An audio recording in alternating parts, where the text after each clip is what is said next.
Bienvenue dans cette série de podcasts où chaque épisode révèle les secrets, les mystères et les vérités cachées que l'histoire n'a jamais vraiment racontées. Installez-vous confortablement, l'histoire commence maintenant. Alice au pays des merveilles. Pour beaucoup, c'est simplement une histoire absurde. Une petite fille, un lapin blanc, un chat qui disparaît, un chapelier complètement fou. Mais si je vous disais que derrière ce conte pour enfants se cache l'une des œuvres les plus étudiées par les psychologues, une histoire qui parle d'identité, d'anxiété, de confusion, et peut-être même de la façon dont notre cerveau construit la réalité. Aujourd'hui, nous allons explorer les véritables origines d'Alice au pays des merveilles, et pourquoi ce livre continue de fasciner psychiatres, neurologues et chercheurs, plus de 150 ans après sa publication. Avant Alice, il y avait Charles Lutwidge Dodgson. Le monde le connaît sous son pseudonyme Lewis Carroll, mathématicien, logicien, professeur à l'université d'Oxford, mais aussi écrivain et photographe. Contrairement à l'image du conteur fantasque, Carroll était réputé pour être extrêmement méthodique. Il souffrait probablement d'un important bégaiement avec les adultes, mais se montrait beaucoup plus à l'aise avec les enfants. En 1862, lors d'une promenade en barque, il invente une histoire pour divertir 3 jeunes filles, dont Alice Liddell. Cette histoire improvisée deviendra Alice au pays des merveilles. Mais derrière ce récit improvisé, Carroll glisse déjà ses passions. Les mathématiques, la logique, les paradoxes et la manière dont notre esprit interprète le monde. Pourquoi le pays des merveilles semble-t-il si étrange ? Parce que tout y fonctionne, contre la logique. Les règles changent constamment. Le temps s'arrête. Le langage perd son sens. Les conversations deviennent impossibles. Pour de nombreux chercheurs, Carroll joue avec les limites du raisonnement humain. Lui qui enseignait les mathématiques crée volontairement un univers où aucune règle ne reste stable. Le lecteur ressent exactement ce qu'Alice ressent. Une perte totale de repères. Et c'est précisément ce que vivent certaines personnes confrontées à une forte anxiété ou à des états de confusion. L'un des éléments les plus célèbres du livre, ce sont les transformations d'Alice. Elle devient gigantesque, puis minuscule, encore et encore. Ce phénomène intrigue les médecins depuis des décennies. Il existe même aujourd'hui un trouble neurologique appelé le syndrome d'Alice au pays des merveilles.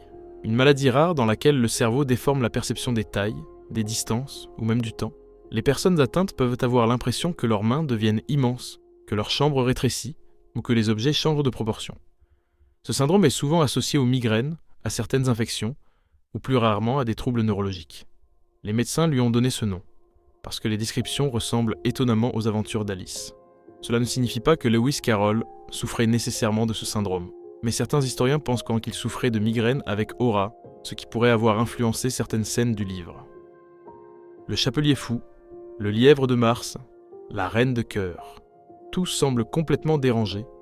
Pourtant, aucun spécialiste sérieux ne considère qu'ils représentent à chacun un diagnostic psychiatrique précis.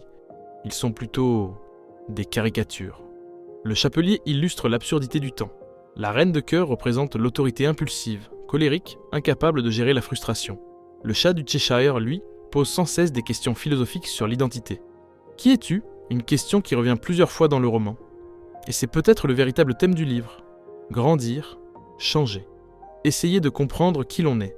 L'une des phrases les plus célèbres est prononcée par le chat du Cheshire. Nous sommes tous fous ici. Mais cette folie n'est peut-être pas une maladie. Elle représente peut-être la différence. Le fait que chacun perçoive le monde à sa manière.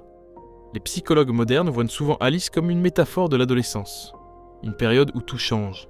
Le corps, les émotions, les règles, l'identité. Tout devient instable. Exactement comme au pays des merveilles.